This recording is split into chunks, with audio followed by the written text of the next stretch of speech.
بسم اللہ الرحمن الرحیم۔ جان ایلیا صاحب جو ہماری ایک صدی کے بہترین اور عمدہ شعراء میں شامل ہیں، ان کا جو پہلا مجموعہ کلام تھا شاعری کا، وہ شاید کے نام سے شائع ہوا، جس کے بارے وہ خود لکھتے ہیں کہ یہ میرا پہلا مجموعہ کلام تھا یا اعتراف شکست تھا کہ 29 برس کے بعد یہ شائع ہوا۔ اور وہ لکھتے ہیں کہ یہ ایک ناکام آدمی کا کلام ہے، اور واقعی یہ حقیقت ہے کہ میں رائے گاہیں گیا اور مجھے رائے گاہ ہونا بھی چاہیے تھا۔ تو پہلا جو مجموعہ کلام تھا ان کا وہ شاید تھا، اور اس کا جو نام شاید رکھا ہے وہ انہوں نے اپنی پہلی جو نظم تھی جس کا عنوان شاید تھا اس سے رکھا ہے۔ تو پہلا جو مجموعہ تھا اس میں جان صاحب لکھتے ہیں، شاید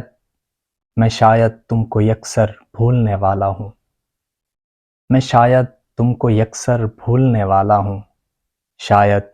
جانے جہاں شاید کہ اب تم مجھ کو پہلے سے زیادہ یاد آتی ہو، ہے دل غمگین بہت غمگین، ہے دل غمگین بہت غمگین کہ اب تم یاد دل مندانہ آتی ہو، کہ اب تم یاد دل مندانہ آتی ہو، شمیم دور ماندہ ہو، شمیم دور ماندہ ہو، بہت رنجیدہ ہو مجھ سے، شمیم دور ماندہ ہو، بہت رنجیدہ ہو مجھ سے، مگر پھر بھی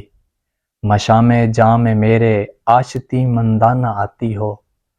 مشام جام میرے آشتی مندانہ آتی ہو، جدائی میں بلا کا التفات مہربانہ ہو، قیامت کی خبر گیری ہے، بے حد ناز برداری کا عالم ہے، تمہارے رنگ مجھ میں اور گہرے ہوتے جاتے ہیں، تمہارے رنگ مجھ میں اور گہرے ہوتے جاتے ہیں، میں ڈرتا ہوں میرے احساس کے اس خواب کا انجام کیا ہوگا، یہ میرے اندرون ذات کے تاراج گر، یہ میرے اندرون ذات کے تاراج گر، جذبوں کے بیری وقت کی سازش نہ ہو کوئی، تمہارے اس طرح ہر لمحہ یاد آنے سے، تمہارے اس طرح ہر لمحہ یاد آنے سے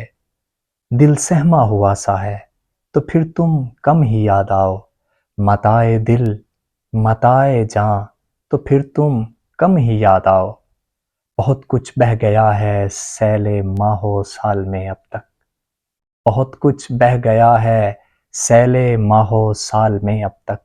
سبھی کچھ تو نہ بہہ جائے کہ میرے پاس رہ بھی کیا گیا ہے، کچھ تو رہ جائے، شاید میں تم کو یکسر بھولنے والا ہوں، شاید جانے جہاں شاید کہ اب تم مجھ کو پہلے سے زیادہ یاد آتی ہو، شاید۔